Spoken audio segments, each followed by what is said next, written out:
ပင်လယ်ပြင်ကတရေတင်မော1882ခုနှစ်နိုဝင်ဘာလ9ရက်နေ့မှာ Mary Celeste လို့ခေါ်တဲ့နှစ်ပေါင်းများစွာအတွေ့အကြုံရှိပြီးအားကိုးရတဲ့ကပတိန်ဘင်ဂျမင် Briggs ဦးဆောင်တဲ့ကုန်တင်သင်္ဘောတစ်စီးဟာနယူးယောက်ကနေအီတလီနိုင်ငံဂျီလိုအာမြို့ကိုအရက်ပုံပေါင်း1900တပုံးတင်ပြီးထွက်ခွာခဲ့ပါတယ်။သင်္ဘောပေါ်မှာကပတိန်သူ့ရဲ့ဇနီးနဲ့သမီးငယ်လေးအပါအဝင်သင်္ဘောသား9ယောက်စုပေါင်း10ယောက်ပါဝင်ပါတယ်။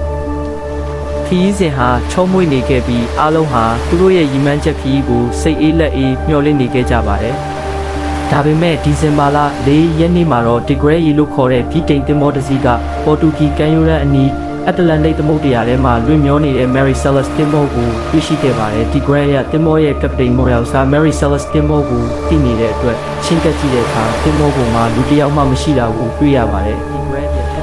Tigre ရဲ့သင်္ဘောသားတွေဟာ Mary Celeste ပေါ်ကိုတက်ရောက်စစ်ဆေးကြည့်ရှုခဲ့ကြပါတယ်။အံ့ဩစရာကောင်းတာကသင်္ဘောဟာဘာပျက်စီးမှုမှမရှိဘဲကောင်းမွန်နေတာပါပဲ။သင်္ဘောရဲ့ရွက်လွှင့်စနစ်တွေကောင်းမွန်နေပြီးကုန်ပစ္စည်းတွေအားလုံးလည်းနေရာတကျရှိနေပါတယ်။သင်္ဘောသားတွေရဲ့ကိုယ်ပိုင်ပစ္စည်းတွေအဝတ်စားတွေပတ်စံအိတ်တွေဟာလည်းသူတို့ရဲ့အခန်းတွေထဲမှာရှိနေစေပါစပွဲပေါ်မှာမနက်စာစားလက်စပန်ကန်တွေကလေးကစားစရာတွေနဲ့လွန်ခဲ့တဲ့10ရက်ကရေးမှတ်ထားတဲ့သင်္ဘောမှတ်တမ်းစာအုပ် blog ကိုလည်းတွေ့ရှိခဲ့ပါတယ်။ပိုပြီးထူးဆန်းတာကတမိုးကြီးအရက်ပုံးတွေအားလုံးကလည်းအကောင်းပါကတိရှိနေတာကြောင့်ပင်လယ်တပြတိုက်ခံရတာလည်းမဖြစ်နိုင်ပါဘူး။တခုတည်းသောပျောက်ဆုံးနေတဲ့အရာကတော့သင်္ဘောရဲ့ကယ်ဆယ်ရေးလေ lifeboat ကစီးနဲ့အဲ့ဒီလေကိုဘလို့အကြောင်းပြချက်မှမရှိဘဲဆုံးခွာသွားခဲ့တဲ့ကပတိန်ဘင်ဂျမင် Briggs နဲ့သင်္ဘောပေါ်ကလူ10ဦးလုံးပဲဖြစ်ပါတယ်။အလွန်အတွေ့အကြုံရင့်ကျက်တဲ့ကပတိန်တဦးအနေနဲ့အသက်အန္တရာယ်မရှိဘဲသင်္ဘောကြီးကိုဆုံးခွာသွားစရာအကြောင်းမရှိသလို